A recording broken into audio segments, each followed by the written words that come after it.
Hello, everyone. I'm Karen Vaughn from 106.7 WTLC. You can listen to me Monday through Friday from 10 a.m. until 3 p.m. And of course, I love to represent women working everywhere. And today we are focusing on our health, self, and wealth with our Sister to Sister Empowerment Summit. Now, today we are taking a glance at Black Girl Magic. So we are joined by our good friends, empowered by the Mind Trust today, and really expanding on their Black Girl Magic Fireside chat that happened October 28th. And this is part 2. And I'm really excited that we're going to have this fireside chat and this conversation. And we're just going to jump right on in, because we know that we love stats, we love information, and we love talking about the amazing things that Black women do day to day. And according to a study by W.K. Kellogg Foundation, the United States economy could be at $8 trillion larger by 2050 if the country would eliminate racial disparities in health, education, incarceration, and employment. America needs bold cross-sector solutions to rebuild. So today we're going to talk about the Highland project, which is very interesting, our power, our legacy, in the form of this discussion. And we're just going to jump right in with 4 points: the economy, education, health and wellness, as we focus on health, self, and wealth today during Sister to Sister, and politics. And our panelists are rich in all of this information. They're each going to introduce themselves with a question. So first, Miss Gabrielle, how are you? And welcome. Good morning. How are you doing today, Karen? Thanks for having me. No problem. Thank you for being here. Please introduce yourself and then let us know, what is the Highland Project and what is your connection to it? Sure. I'm Gabrielle Wyatt. I am the proud founder of the Highland Project. And we were created about 18 months ago because we believe in our brilliance as Black women. And we also know that we are under-considered across every sector that deals with creating wealth for our communities. And so the Highland Project is focused on building and sustaining a pipeline of incredible Black women leaders, of communities, institutions, and systems who are creating multi-generational wealth in their communities. We think about wealth holistically, much similar to this panel discussion today. We know wealth is not just about dollars in pocket, but it's about being able to access an incredible education without crippling college debt.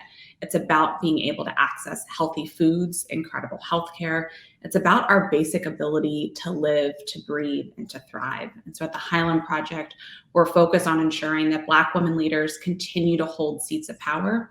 We're unapologetically focused on their well-being, unapologetically focused on their political power, and we empower them with resources to continue to realize their legacy. So we award every year 15 women across the nation $100,000 in unrestricted funding to actualize their brilliance. Awesome. Awesome. Thank you for that and the great work that you're doing, and can't wait to hear more from you today. Next, we have Miss Chelsea. You have worn many hats across the Mind Trust. You are one of the heartbeats. Please introduce yourselves and let us know your role at the Mind Trust. Sure. Thanks for having us, Karen. So first, I want to remind people what the Mind Trust is. We do a lot of things, but in short, the essence of our work entails really wanting to make sure that students in Indianapolis have access to great schools. And so my role in that is a lot of what I do is listen. I listen to what students are saying, what's happening in the schools that we work closely with, as well as the families and those teachers. And I help play a role in sharing out what's happening. And so, but we do a lot of things. We do a lot of things to support education and to make sure that children have access to schools, great schools, regardless of where they live or their zip code. Yes, as it's been said over and over, our children are our future. So thank you for giving them those strong building blocks and educational foundation. Next, I have Miss Caroline. You are so multi-gifted and has given so much back to the community here in Indianapolis. What are your current endeavors? Karen, thank you all so much. And thanks for allowing us to be here. I've been very blessed to have had a very diverse career, which gives me, I think, a little bit of knowledge in many, many, many areas, or a lot of knowledge in many areas. I currently have left state government recently and have started a couple of businesses. One is inspiring leadership, to inspire leadership through the many aspects of my life, that the many things that I've gone through, the many challenges, as well as the many successes, and to build hope for people. I keep saying that in this world, there's just so little hope. And I want to really lift and build hope, and hopefully bring much of the Black girl magic back to our sisters. I also have started Black Leadership and Legacies, as I have been very blessed to be at the table in many places. I was just tired of hearing organizations say that they couldn't find women and they couldn't find Blacks. And I literally, at one point in a meeting, and I'm grateful that I've built enough collateral to been able to do this, but I said, BS, I'm just tired of hearing this. So I'm going to create a platform so you all can't say this anymore. So I've developed now a business, Black Leadership and Legacies. The goal is to develop Black and emerging aspiring leaders for leadership roles and for opportunities to make a positive difference in their organizations, the community, and also beyond, thereby creating a pipeline for Black leaders in Central Indiana. I also want to guide them to create and to build generational legacies. One of the things that I realize with us as Blacks and as Black women is we don't typically, we're taking care of generations beyond us, but we are not building legacies in those generations. And so one of the goals is to help then us build those Black generational legacies, as well as community legacies. Yeah, thank you, ladies. I know that you all are going to be amazing today during our discussion. And I just want to jump into the joy of Black Girl Magic. And either one of you, either of you can jump in and answer this question. It's not for any specific amazing Black girl that is on this call. What does Black Girl Magic, what does that invoke in you when you hear Black Girl Magic? I'll jump in. Ms. Carolyn, you mentioned bringing back hope and joy, and those things to me directly relate to Black Girl Magic. And I think about my mother, who, in spite of a host of challenges in life, that she maintains her joy and hope, and she's instilled that in me, and I'm ever grateful to watch her Black Girl Magic still shine as young as she is today. So I think about quite a few things. When I think about Black Girl Magic, I think about beauty and the inspiration that we bring, the strength that we bring, and how much we carry so much in our community, in our organizations, and in our families. We're strong, yet at the same time, we're very vulnerable as women. We persevere and we have great resilience. And we also empower. We empower others. What I want us to do, though, is to empower each other, and so that we can build more Black Girl Magic in our communities. I think what's so beautiful about Black Girl Magic is that we've never had a model. And to me, that means that we are multitudes. And that's what literally gives me goosebumps, is to think about the ways in which all of us every day wake up thinking about how do we ensure we're creating legacies for our households. And that when we do that, it's not just our households that begin to rise, but frankly, the entire community, the entire nation. And so my greatest hope and ambition for Black Girl Magic is that it's one day also synonymous with rest. that it's synonymous with well-rested Black women in pursuit of their legacies, because to the point that Caroline brought up, we hold up so much, we persevere, we carry, we're vulnerable. And my biggest hope is that we turn that inwards to ensure that we're caring for ourselves and preserving our spirits. Nice. You know, when I think of examples of Black girl magic, you know, the first person that comes to my mind is my mom. My mom being able to make, you know, lemonade out of lemons. My mom working 2 and 3 jobs to put food on the table. My mom doing that with tenacity, doing it without asking for help in some instances, and just persevering through it all. And I wanted to ask each one of you, who are your examples of Black girl magic?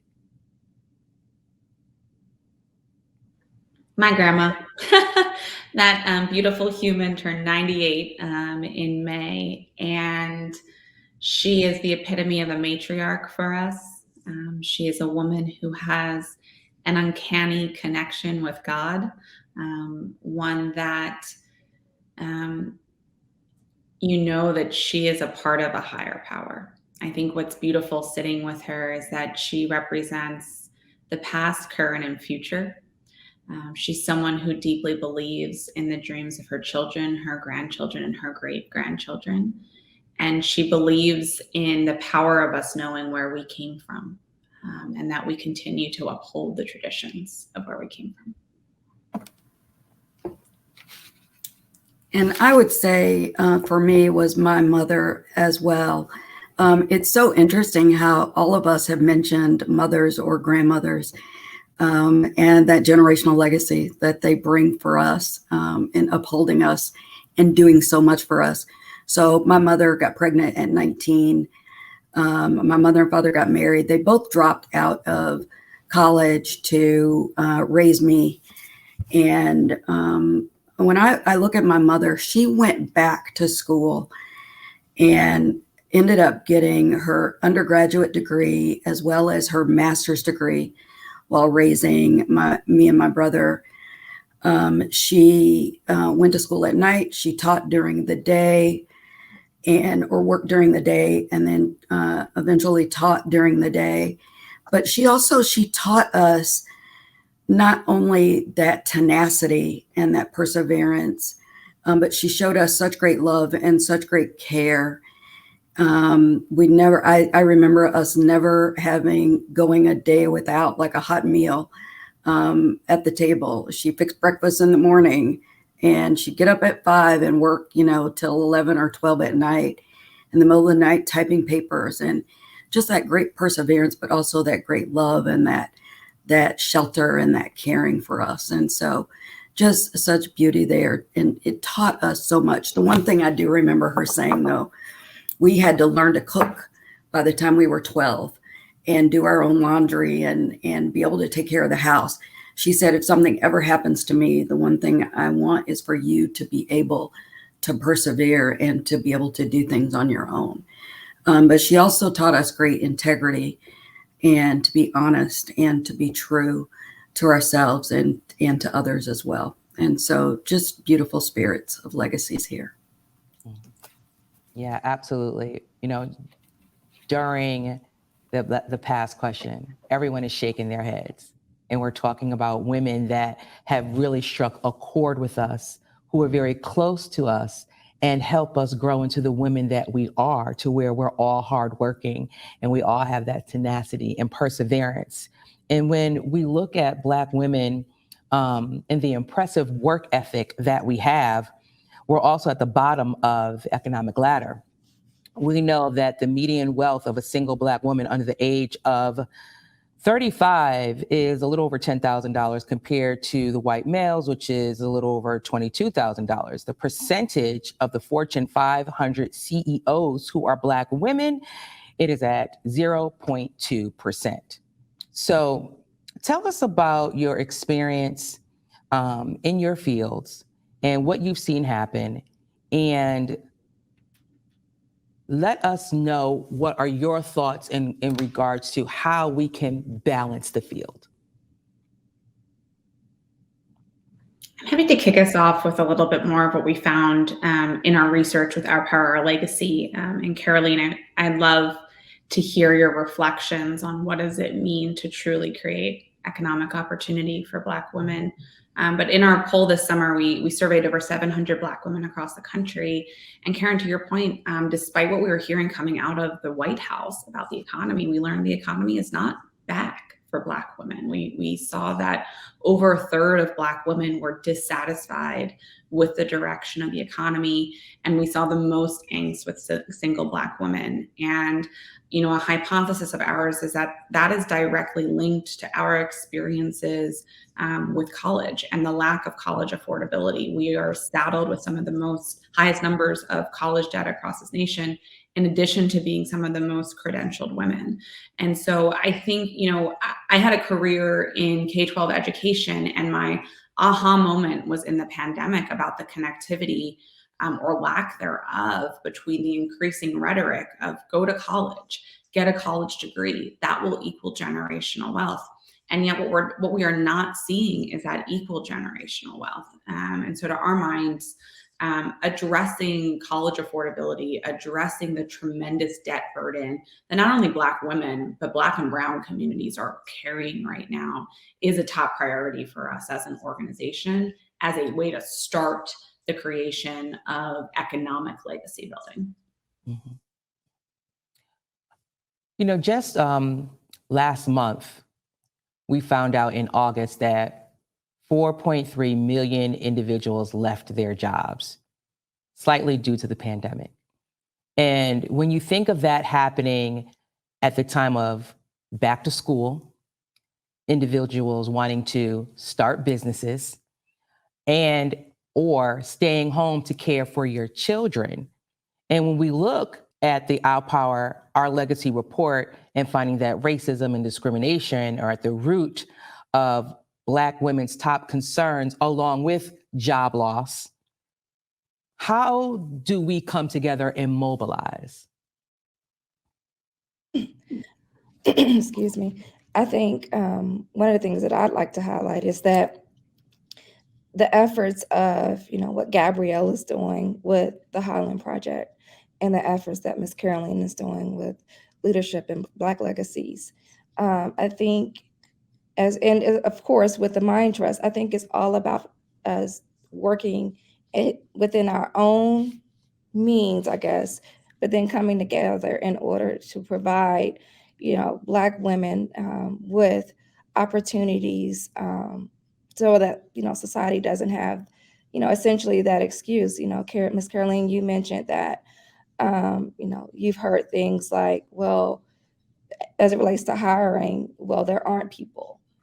There aren't people. Well, there are people. And here's an avenue where you can, here are some of those people. Same thing with Gabrielle. It's like, in the Highland Project, you listen to us, but we're often not given the leverage to make some of the decisions in our own agencies as it relates to life. And so, I think there's an importance around, taking care of that Black child, that Black girl, and then staying with that woman, that young lady, as she grows, and believing in the fact that Black women are capable and able, and despite racist, infrastructure, some overt and some not as overt, that we are overcomers. And so I think the answer, Karen, from my point of view, is like a multi-plan that we have to continue to do, if that makes sense. Mm-hmm. Because it does take all of us within the gifts that we've each been given to empower, though that's such a cliche word, but to empower Black women and each other, and to convey and share that hope at the same time. So while we're doing that work, we're also encouraging each other too. So I'm not sure if that answers your questions, but I think we each have a responsibility. Yeah, I agree. We definitely each have a responsibility, and it is going to take us coming together, and it's going to take us coming together, working together to fight for equity. One of the things that we realize is that economic equity will help close the racial wealth gap that we're seeing. But Karen, you asked the question about COVID. And many people are leaving their jobs. I mean, I left my job because I was tired, one, of seeing this racial inequity that I see happening through these organizations that I work with. I mean, I was working and I'm sitting on 11 boards right now, and I'm hearing this same issue over and over and over again. But there's so much Black talent out there. There's so many Black, talented, powerful, strong women that we need to be lifting up and helping. There are others that left their job, not for the same reasons that I did, to start this business to help other Black women and other Blacks in general. But some left because of childcare. We have lost so many vital, necessary services in our communities because of COVID. So childcare centers are closing.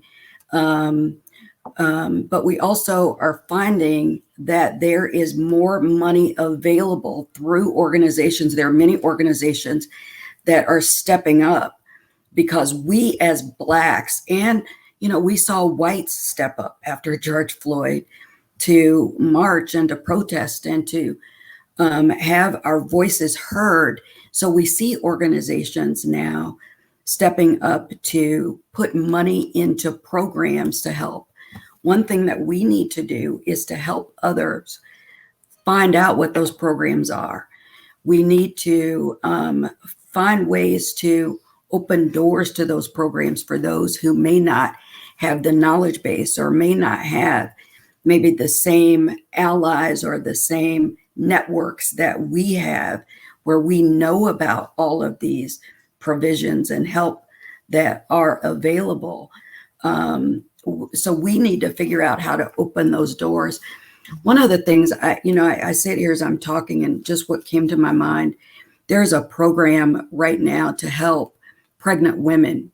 And the goal here in Indiana is to look at 6 major zip codes, 4 of them or low income zip codes, 4 of them are in Indianapolis. The State Department of Health is kicking off this program to deal with morbidity, mortality rates for Black children, and also to help with help pregnant mothers Black pregnant mothers through their trimesters and giving healthy birth, and then helping them along the way to raise those children. So I, as president of the Indianapolis chapter of the Links Incorporated, which is an international Black women's organization, went to the State Department of Health and said, we want to help you. You've got these Black women with many networks. I think in my chapter alone, we have 12 or 13 powerful healthcare professionals. And and the rhetoric I get is, yes, of course, we understand and we would love your help. But as much as we reach out, they want to do it on their own. And I don't understand that. Let us help you open the doors. Let us help you with the trust that needs to be built with these Black women who have not had the help that they need. And you've got other Black women that want to help you open those doors, but you don't want them. So there are programs that are available, but we need to figure out how to not only continue to navigate through those programs, but to navigate enough to get the help for those who don't know how to navigate. Mm-hmm. Mm-hmm. So I get passionate about this. It's really frustrating for me. No, totally understand. And you bring up a great point in regards to navigating the resources, because you have women that are working and want to excel in their career and to become leaders, at the same time to educate their child and make sure that they are getting the best education, as well as rearing that child and nurturing the child and finding a way to be nurtured themselves. We pour so much out, but not much comes back in. So we're depleted. And as well as trying to find those resources, or honestly, not having enough time when you're working 2 jobs and trying to take care of your child. So, as we excel career-wise and trying to help our child excel with education, what are ways in which women can better themselves and their child?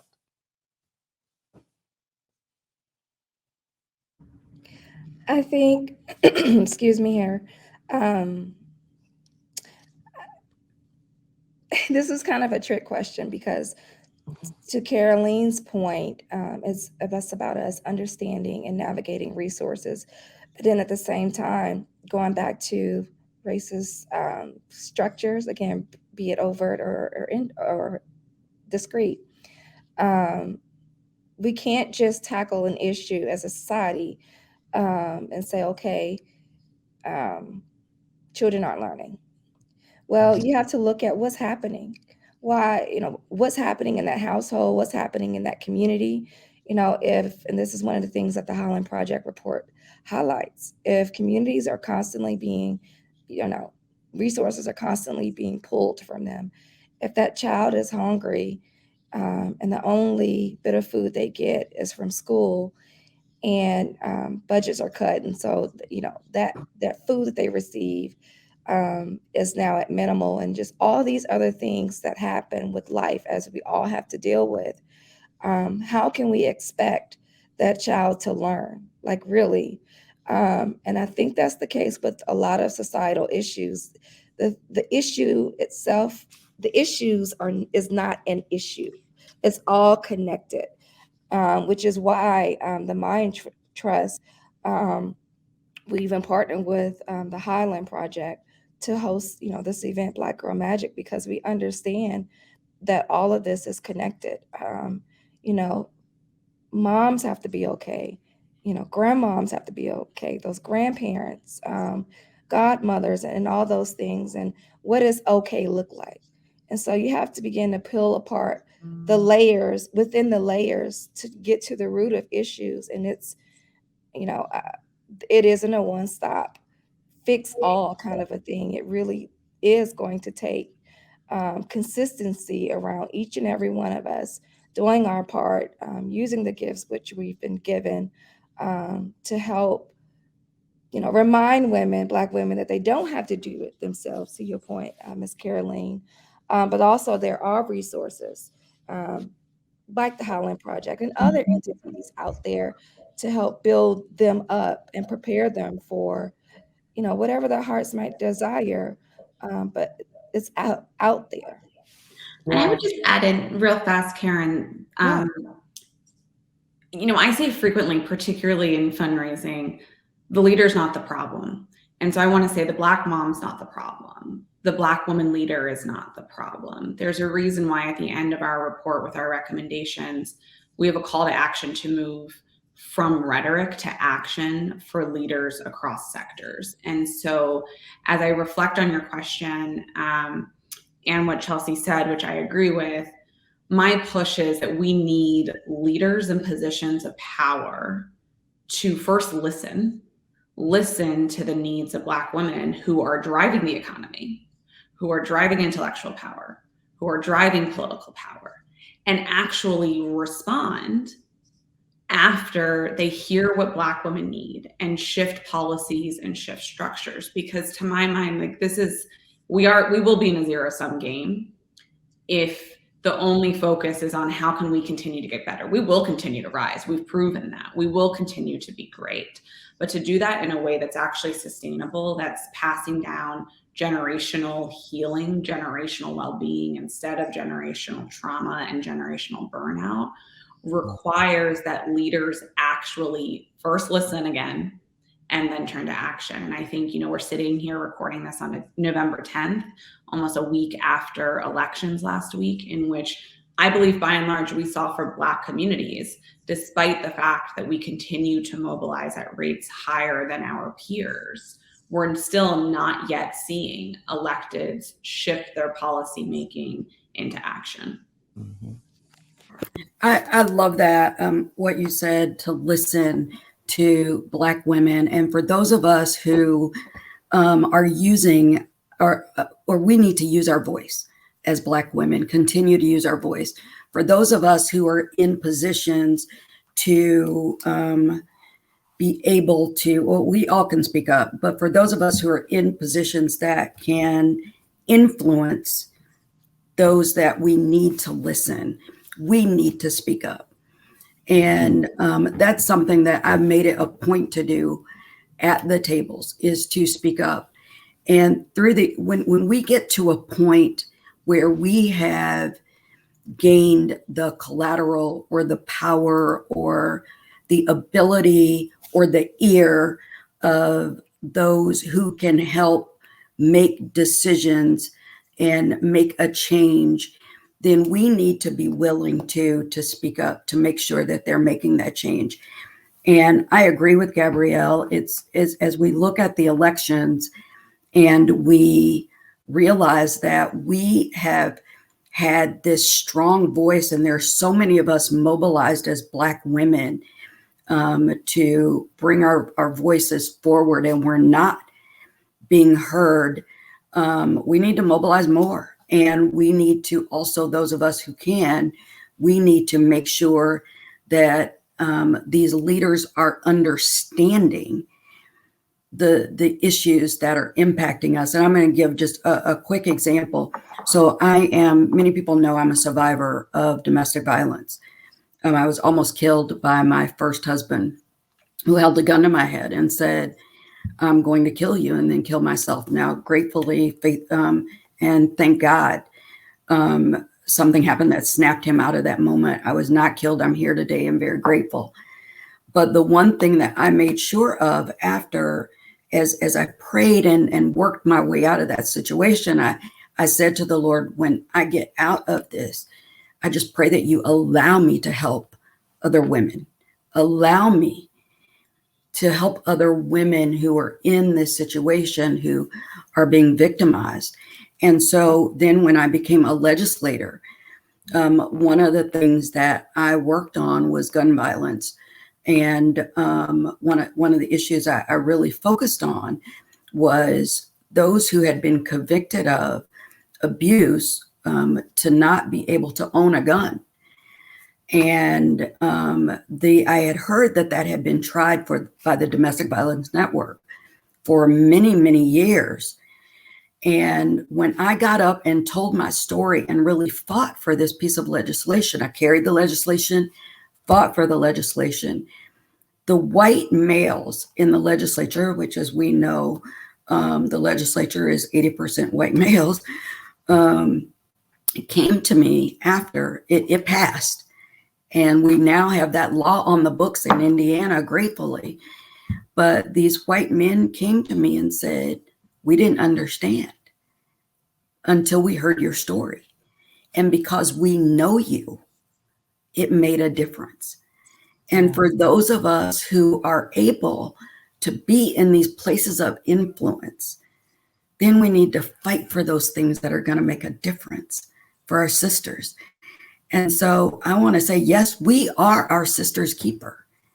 And we need to lift up our sisters, and we need to fight for our sisters, and we need to mobilize for our sisters to make sure that we're able to make a difference in the political world, in the economic world, in the education world, in the health world, all of it.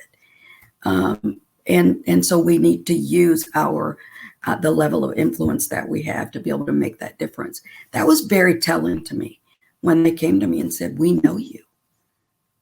And it was because I was able to build confidence in the legislature and then get a major piece of legislation passed to help other women.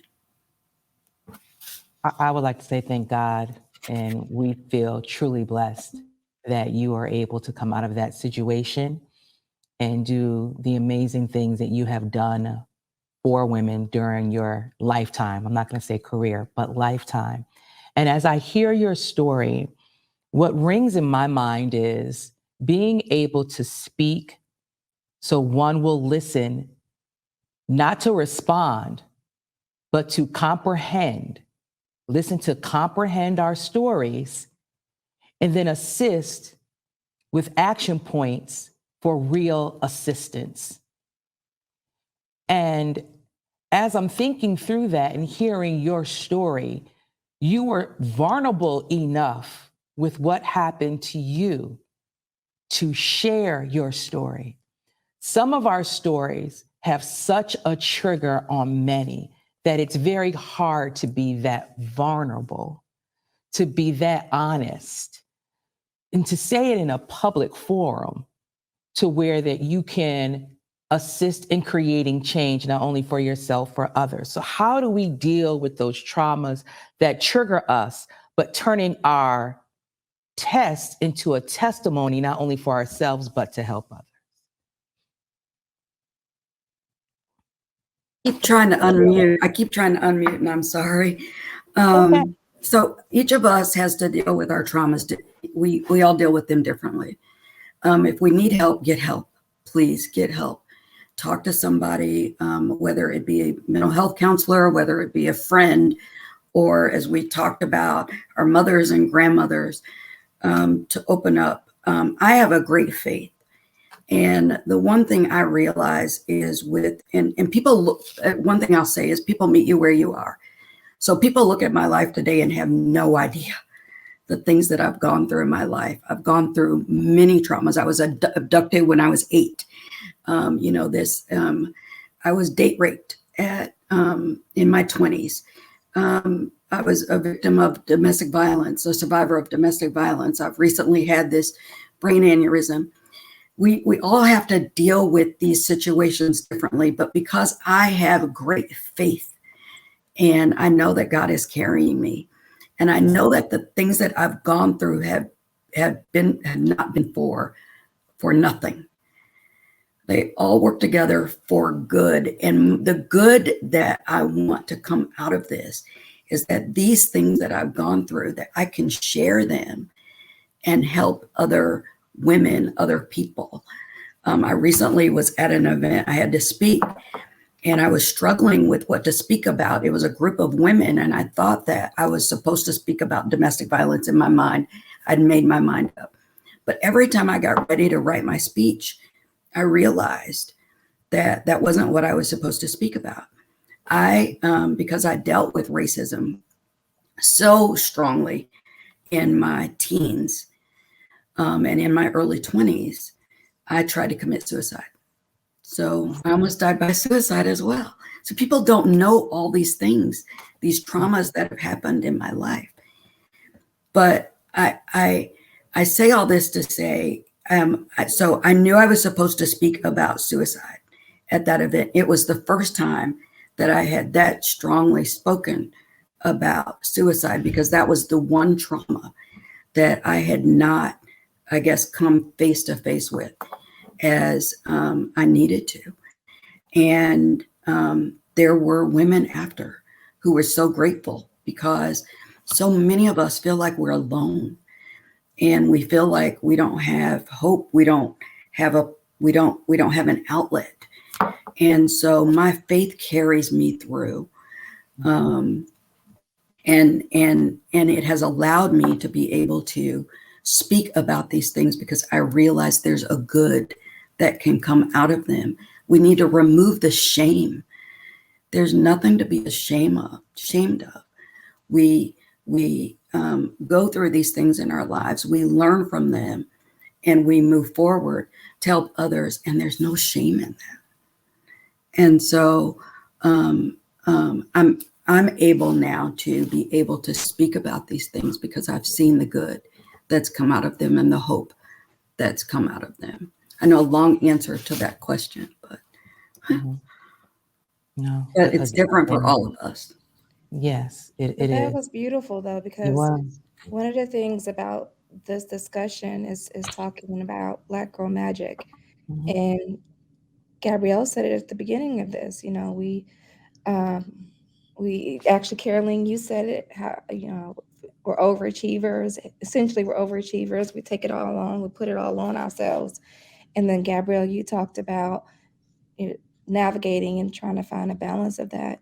And I think as we think about Black Girl Magic in this discussion, what you just shared, Ms. Caroline, I'm sure. I know there are aspects of that touched me personally. And we look at those four sectors, economy, education, politics, and voting rights and stuff. There are a lot of things that's happening to our societies and to each of us personally. It is easy to become deflated. And so how do you do that? How do you not be deflated while keeping your faith, while still being moved and want to act on what you feel you can do? How do you do all that? And I think, Ms. Caroline, you hit on something, and that's to try to be willing to share aspects of your story, because you just never know how it may impact somebody else to move, or you might not be able to move or make change. But every time we share our stories, you just never know how it's going to affect something or someone else. Because I agree with you that what happens to us and how we overcome, in spite of or irregardless, it's not just for us, it's for us to share. And that's what I think this discussion is about. I think that's what my understanding of this report is about. And so thank you again for sharing that. Yeah, absolutely. You are a reflection, and hearing your story is a reflection of what many of us have gone through. And there is someone today that you've changed their life because they see the reflection of themselves in you. And just thank you for your vulnerability and being just so honest and open with us today in your story. You're definitely changing lives, because you are an amazing woman doing great things, and you've been through so much. And when we think about what we've been through and trying to balance it all, and self-care and reflecting and self-love, Gabrielle, I kind of want to bring you in on this. And how do we work through balancing that struggle? I think, and Caroline, you reminded me of this in listening to you. I think a lot about the Psalm, "Be still and know, be still and know." A mentor of mine, Octavia Rahim, introduced that to me, probably in the darkest times of the pandemic. And to me, "Be still and know" is a reminder that no matter your proximity to faith, to spirituality, you always have that still small voice inside. And I think that we're, pre-pandemic, and even during the pandemic, I hate when people say like it slowed us up, because parents were doing 50 million things in their households, right? Like it didn't really slow many people up. It slowed you up if you had a lot of privilege.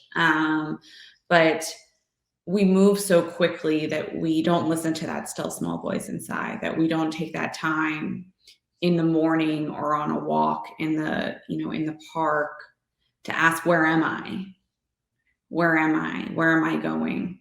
Did my values line up with my actions today? Is my bank account lining up with my actions today? Is my calendar lining up with my actions today? And so as I think about self-care, it's that listening to that inner voice and asking yourself those questions. Are your actions lining up with what you're trying to pursue, with what you're trying to show you care for, what you love for? I think that self-care also means, particularly for leaders who are in these seats, particularly Black women leaders, is bringing that into the workplace, and acknowledging that for your teams, being vulnerable, like Caroline was with us today multiple times, creating the space for leaders to say when they need some time off, when they need that mental health break, when they might need resources from the organization that do not look traditional to how you've provided professional development in the past. I think it is our responsibility because so rarely did we have those models. And now we're in a place of privilege where we can be those models because we're standing on the shoulders of our ancestors. And I believe that is one of the legacies they would have wanted to see come to fruition, is that even, we're not going to do it right. We're not going to do self-care 110% of the day in the way that's ideal, but we at least can start to be the models. And so I think it's our responsibility when we talk about self-care, that it's not just something that you see practiced behind closed doors or in that still small voice conversation, but it's one that you're integrating into every fiber of your body and bringing it into the workplace for other Black women and Black men to see and to learn from. Yes, yes. And when we think about the Highland Project and how robust it is in regards to the economy, education, health and wellness, and politics. And one thing that we have learned about Black Girl Magic is that when there is a cause that we feel strongly about, we dive in. And we saw that in the last election. And we were such a powerful force, but not represented well in office. Why should Black women consider running for office? We can make such a difference because our challenges, our stories are unique, and we have such a voice, and it is a great way to use your voice. And so I knew for many years that I would be in the political realm. I didn't know how. I just knew I needed to be involved. I would say if you have that tenacity to run for office, if you have that inkling in your spirit to do it, then start to make the preparations to do it. And if you don't want to run for office, some don't want to be that face out front. Get involved. Get involved in the campaigns. Get involved in the get out to vote campaigns that take place. Go door to door for candidates. Give financially. Whatever it is that you can do, get involved in the political system. There's a lot of power in the political system.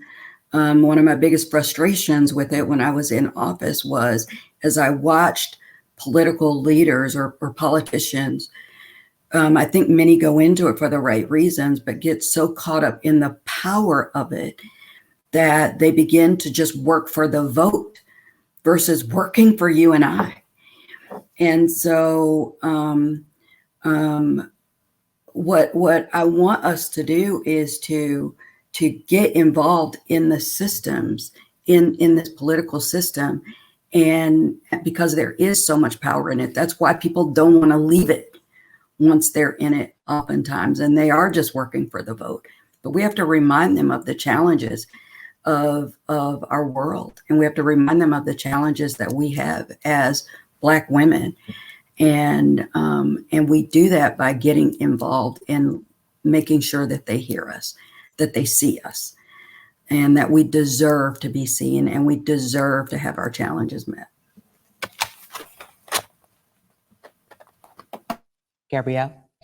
The only other piece I would add to illuminate Caroline's continued wisdom that she's pouring on us this morning is it's not enough to vote. It's not enough to vote. It's not enough to vote. I'll say it 50 million times. We're going to push you to keep making sure you vote, right? Like that's an important and critical step of democracy, but we need to be centered in policymaking. And so that can look like more Black women in office. Right now, we have 0% of Black women are governors. We have 0% of Black women are senators in federal government.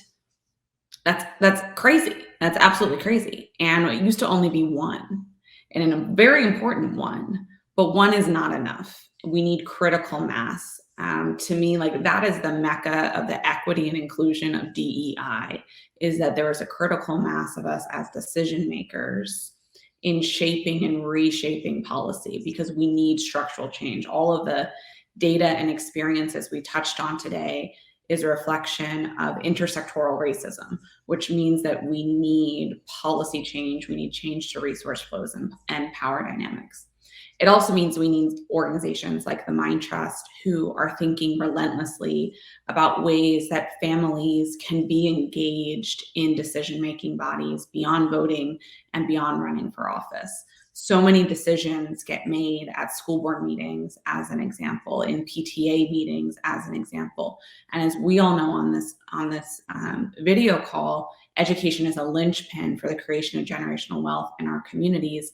And yet so often we do not have the opportunities to engage in these power forums. And so I think, we need ecosystem creators like the Mind Trust to help continue to create avenues for parents to engage in the true power decision-making of what's happening in their communities, and not leave it to electeds alone every cycle that we go to vote to make those decisions. Mm-hmm. Absolutely. As we wrap up today on a positive note of getting out and voting, and when I think of the Mind Trust, we are becoming our own Black Girl Magic Mind Trust, and how we all need to move forward together, arm in arm. Okay. Yes. No, it's beautiful, Karen. Thank you. It's been my honor to facilitate this fireside chat, especially of something that was so near and dear to my heart, is how do we move our agenda forward gracefully, unapologetically, and with a force, with grace. So thank you all for what you do. Thank you all for what you continue to do. And this is the Black Girl Magic that we've all been waiting for. So the one thing that we can do at this point is making sure that we are registered to vote, and you can log on to vote411.org. Thank you, Chelsea. Thank you so much, Gabrielle. Thank you so much, Caroline. You have poured so much wisdom into us today that I feel stronger and lighter at the same time. Thank you all.